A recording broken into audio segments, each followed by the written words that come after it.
Sudah seharusnya memang seorang ibu ini mengingatkan anaknya agar menjalankan ibadah. Tujuannya tentu jelas ya warga-warga, agar sang anak dekat dengan Tuhan hingga beruntung di dunia maupun di akhirat. Namun sayangnya niat baik sang ibu membangunkan anak untuk sholat subuh justru menjadi petaka bagi dirinya di pagi buta itu.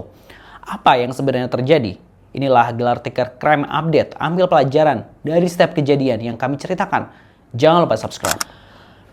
Bayangkan di saat kebanyakan orang masih terlelap dalam selimut hangat di pagi hari, di pagi buta, seorang ibu mendatangi kamar anaknya dengan niat yang mulia, membangunkannya untuk menunaikan ibadah sholat subuh.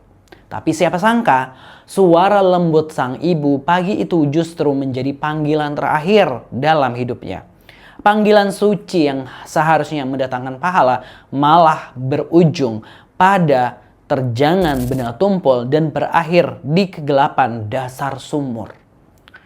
Tentu kita ucapkan selamat datang kembali di Gelar Tikar, tempat di mana kita membongkar sisi gelap dari sebuah kisah nyata yang bikin bulu kuduk merinding. Assalamualaikum warga Gelar Tikar, siapkan kopi kalian, cemilan, karena saat teman-teman nonton gitu ya untuk dengerin cerita ini boleh sambil rileks. Kita akan kupas tuntas misteri tragis yang bikin satu kampung gempar.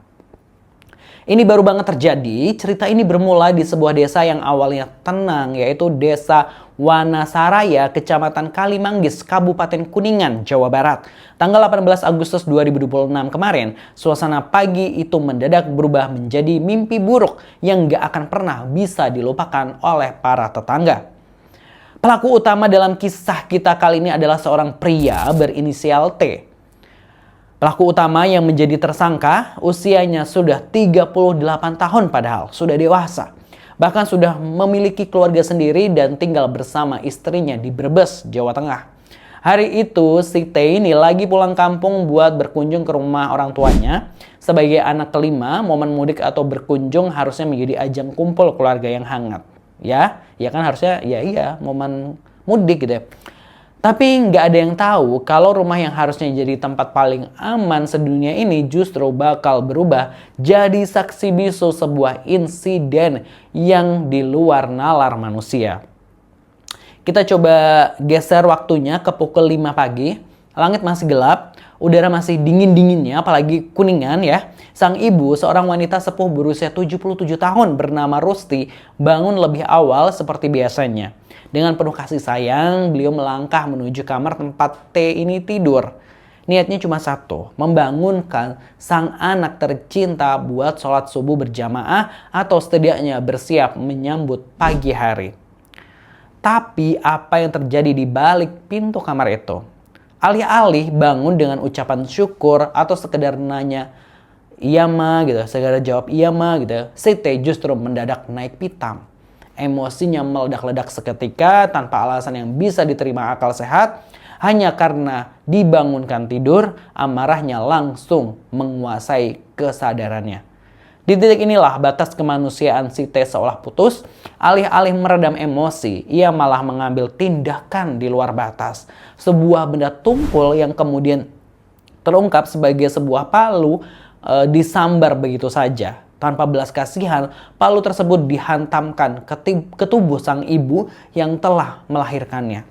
Bayangkan warga, seorang ibu sepuh yang tenaganya udah rentan, usia 77 loh, kan udah rentan ya, harus menghadapi hantaman benda keras dari anak kandungnya sendiri di rumahnya sendiri.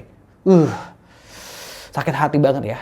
Aksi keji itu belum berhenti sampai di situ. Setelah melakukan tindakan brutal tersebut, alih-alih menyesal atau mencari pertolongan medis, pelaku justru panik dan berusaha menghilangkan jejak.